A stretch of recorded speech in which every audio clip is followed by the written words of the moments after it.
Benvinguts al Terracota Museu, benvinguts a l'exposició temporal que tenim en aquest moment dedicada al ceramista decorador Eusebi Díaz Costa.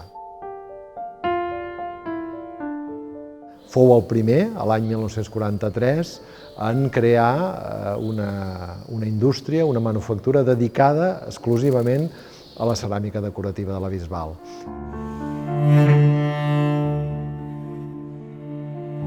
Díaz Costa inicialment va ser pintor. Des de ben petit té una marcada tendència a pintar i la seva trajectòria s'inicia justament en aquest camp.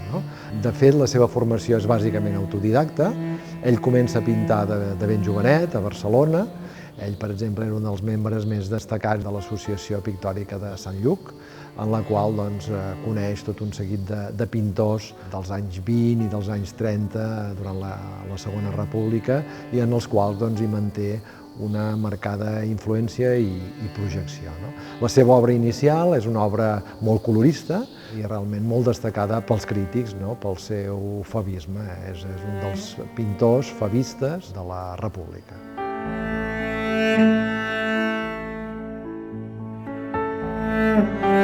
A mitjans dels anys 30, Díaz Costa coneix en Joan Colom. Joan Colom era en aquell moment un dels grans pintors paisatgístics catalans i esdevé el seu mestre.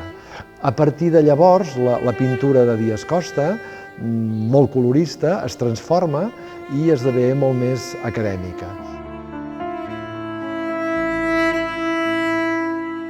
Arrel que el pare d'Eusebi Díaz Costa era mestre d'escola i que el van destinar a Rupià, Díaz Costa comença a venir d'una manera habitual, acabada la Guerra Civil, per aquesta zona.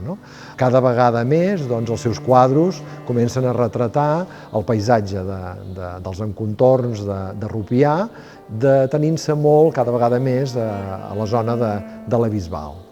Tant que, al final, l'any 1943, Díaz Costa lloga un petit apartament a la nostra ciutat, a la Bisbal d'Empordà, i comença a passar a les temporades d'estiu. És llavors quan coneix a diferents productors de ceràmica i es comença a interessar per aquest món.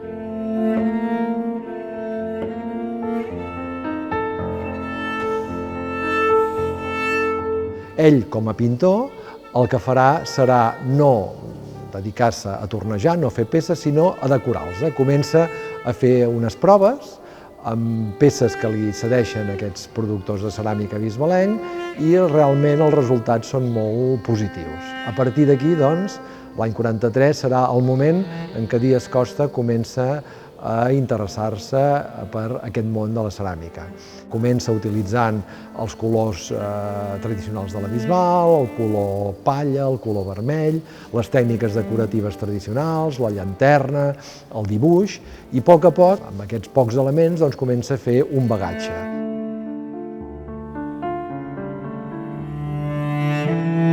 Veu que es pot guanyar la vida perfectament amb la ceràmica i, mica en mica, sense deixar a part la seva pintura, que tota la vida irà conreant, s'irà dedicant cada vegada més en el món de la ceràmica.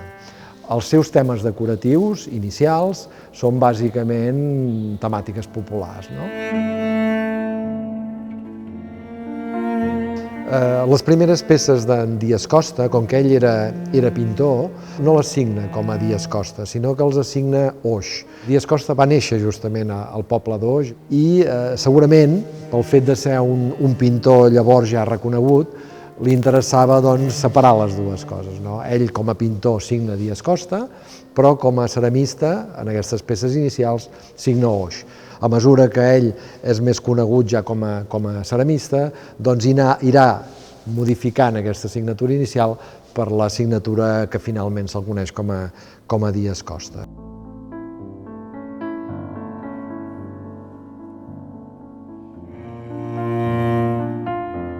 A part de tots aquests temes tradicionals, comença a tenir també una vessant en la qual pinta alguna temàtica de caire abstracte. Veiem com realment hi ha una influència picassiana que es transmet també en algunes de les obres d'en Díaz Costa, molt més abstractes. També amb temàtiques. En Díaz Costa també té un tema, com són les curses de brau i la tauromàquia en general, que sens dubte també va ser una influència picassiana.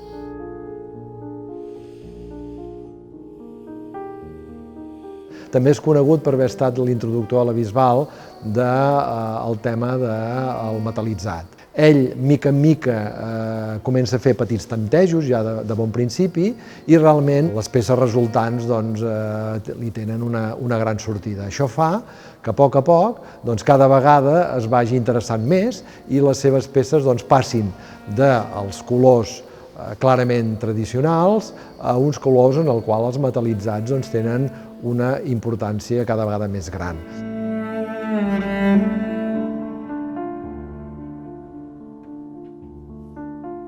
A poc, Díaz Costa comença també a investigar amb noves formes, esdevé molt més valent. Per exemple, aquí tenim unes gerres que qui coneix la ceràmica a la Bisbal sap perfectament que són molt difícils tècnicament de fer, tècniques noves com l'esponja, com l'esquitx, barrejant aquests nous metal·litzats i també recerques amb aspectes més formals, el fet de la sinuositat de les peces, les carenes molt més destacades i bàsicament tot això es dona en peces de volum, bàsicament gerres en les quals ell deixa volar una mica la seva imaginació en aspectes més formals i per tant més allunyats de l'academicisme.